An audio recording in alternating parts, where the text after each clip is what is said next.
Tu as sans doute vu passer l'info, YouTube va mettre à jour ses règles de monétisation le 15 juillet 2025 prochain. Et là, c'est la panique générale. Certains annoncent déjà la fin des chaînes faceless, c'est-à-dire les chaînes YouTube sans visage.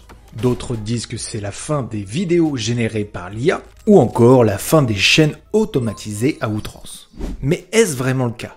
On fait un point ensemble.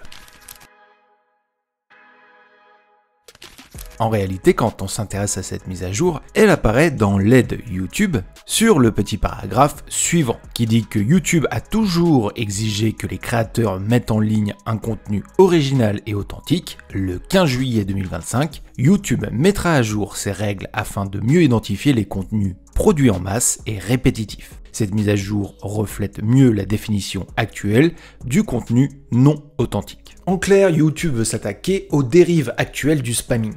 Surtout que celui-ci est boosté en ce moment avec l'IA. Il est légitime d'avoir des craintes car cette annonce est quand même un peu floue. Et bien sûr, le flou avec YouTube laisse souvent la place à l'interprétation ou même la parano. La réalité, c'est que YouTube met seulement à jour une règle qui existait déjà. YouTube l'applique juste de manière un petit peu plus moderne.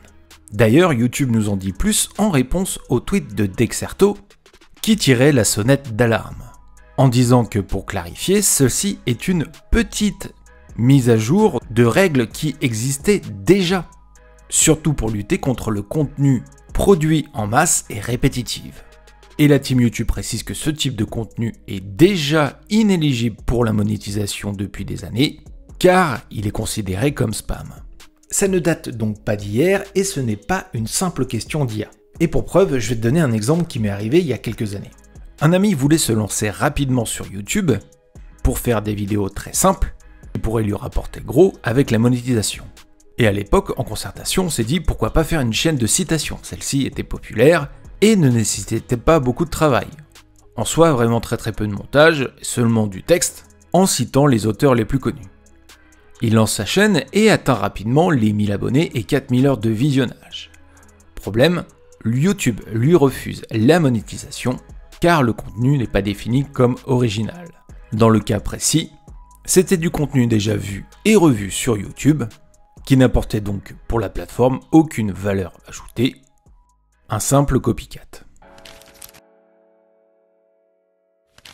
Avant, le contenu répétitif, c'était des slides PowerPoint avec de la musique ou des vidéos de réaction en chaîne. Aujourd'hui, on parle de milliers de vidéos IA générées avec un simple prompt sur un seul jour. Et pourtant, Google sort lui-même des outils pour générer ce type de contenu comme Veo 3. Donc c'est quand même le flou total. YouTube interdit-il ce qu'il pousse d'un côté avec Google à produire? Le vrai sujet n'est pas sur l'IA. Le plus important, c'est la définition de ce que YouTube appelle contenu non authentique. À partir de quand une vidéo devient-elle trop automatisée pour être monétisée? Est-ce que 10 shorts par jour, c'est trop? Est-ce qu'un vlog stylisé par Veo 3, c'est légitime?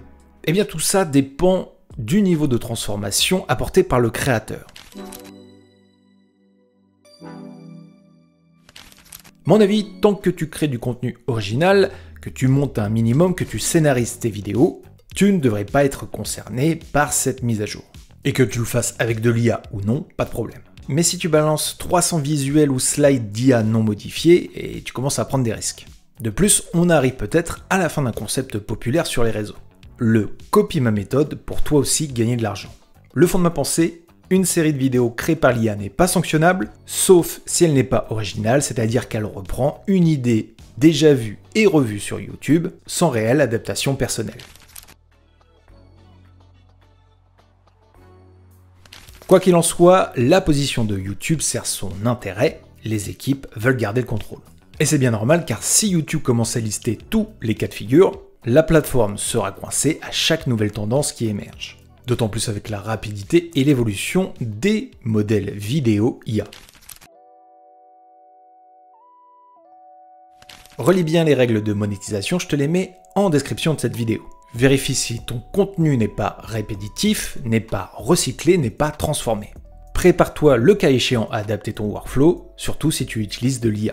En résumé, Pas de panique pour l'instant, à surveiller quand même à partir du 15 juillet, surtout si tu abuses de l'automatisation et que tu fais peu de montage. De même si tu recycles des idées et des vidéos déjà bien utilisées sur YouTube, que ce soit de l'IA ou non. Il faut comprendre, YouTube déteste le spam car c'est du contenu avec peu de valeur ajoutée et un spectateur non engagé, ça n'intéressera jamais les annonceurs. Et de ton côté, est-ce que tu penses que ça va impacter ta chaîne? Dis-le moi en commentaire et abonne-toi si tu veux plus de conseils autour de la création de contenu sur les réseaux sociaux. C'était Marco, merci et à très bientôt sur le Labo des créateurs.